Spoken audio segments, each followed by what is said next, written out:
Welcome to my unboxing of another Shuttle XPC Barebones PC. I love these things, as you guys have probably figured out by now. I think they're a fantastic idea and a great way to build a small form factor PC in the most simple possible way. And it's not just a great way to build a small form factor PC, it's a great way to build a PC in general if you're an enthusiast who wants to build their own PC, but you're an enthusiast who doesn't have the knowledge necessarily to do some of the more complicated parts of system assembly, like installing the motherboard, connecting the front panel headers, connecting the power supply correctly to the motherboard, all of this kind of stuff. There we go. So the Shuttle XPC Barebones kits actually make all of that stuff simpler while leaving the main configuration parts of the system, so that is the CPU, memory, the drive, the graphics card you want to use, totally up to you and for you to install. And then they also include a colored quick start guide to help you get started. So here is the general basic Shuttle chassis that they're using these days. It has a 5 1/4 inch bay, which is with a matter of a couple minutes you can get it hooked up to the front button on your optical drive. You've got a 3 1/2 inch front base you can use for like a card reader or something like that. Power switch, hard drive indicator LED, as well as your front panel ports. So you have 2 USB 3, 2 USB 2, headphone, and microphone ports all built into the front with a nice, sleek, brushed aluminum finish. The top is also brushed aluminum, the sides are also brushed aluminum, and they look, can you see the brushedness? Yeah, there you go. And you got ventilation holes all along the sides because that is the only place where you're going to have air being intaken in order to be, oh, is he trying to look at those? Sorry guys. And then it will be exhausted by the 92mm fan at the back, as well as the 40mm fan built into the power supply. There's your power connector. Here are your onboard display outs. So there's DVI, which supports VGA via an adapter. You can tell because it's a DVI-I. And then HDMI. We've got USB 2 times, 4 times, as well as one eSATA. USB 3, that's running off the Intel chipset, so that's going to be nice high-speed USB 3. Gigabit Ethernet, as well as 5.1 audio out. Did I say 5.1? That looks like 7.1. Sorry, guys.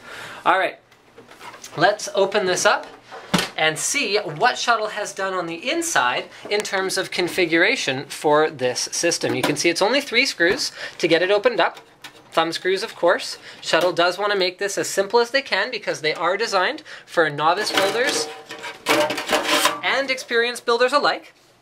On the inside, it's pretty straightforward again. All we need is a screwdriver here to take out all the drive bays. So you can see there's our 5 1/4 inch as well as our 2 3 1/2 inch drive bays. So if you do install an external 3 1/2 inch device, like I showed you before, you will sacrifice one of your potential internal 3 1/2 inch mounting bays. Hold on. There we go. Got it. So there you go. Just an aluminum piece right there. Fairly straightforward. Once you get it bolted in at the top, it loses a lot of that flex, so it's going to be perfectly sturdy for installing your drives. Here inside, you see they've already done most of the complicated connections for you. So things like the front panel USB 3, the front panel connectors like your power switch, your reset switch, or there is no reset switch, pardon me, but your front LEDs and whatnots. You've also got, what else is plugged in? Your CPU fan is already plugged in, although you'll probably have to take that off in order to install the CPU. So to install the CPU is quite simple. All you have to do is take out these 4 thumb screws, pull out the custom heat pipe cooler that Shuttle uses to cool their XPCs. So you got 3 heat pipes going up here to the 92mm fan that does most of the exhaust for the system. So due to the fact that they use a single fan here and then 1 small fan in the power supply, Shuttles are actually quite quiet, even compared to something like a performance desktop, in spite of the fact that you can still put a lot of performance inside a Shuttle.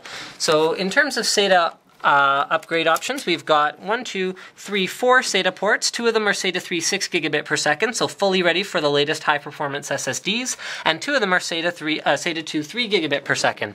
Now, speaking of high-performance SATA SSDs, you can install an mSATA SSD if you want to use it here for Intel SRT caching to go along with your boot drive or any other drive in your system. And then you can also install a mini PCIe card, so they've got support for both of those built right into this very small form factor motherboard.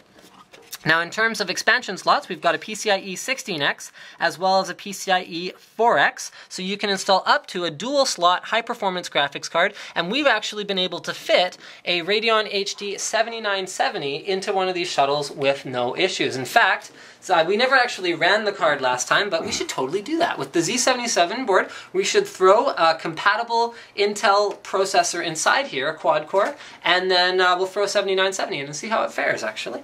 Here is the VRM cooling. And here is one of the things about this machine that is most unique and most special. This is a 500 watt 80 plus bronze power supply in this form factor. Look at how small this thing is. Oh, I'm gonna do it. I'm gonna do it.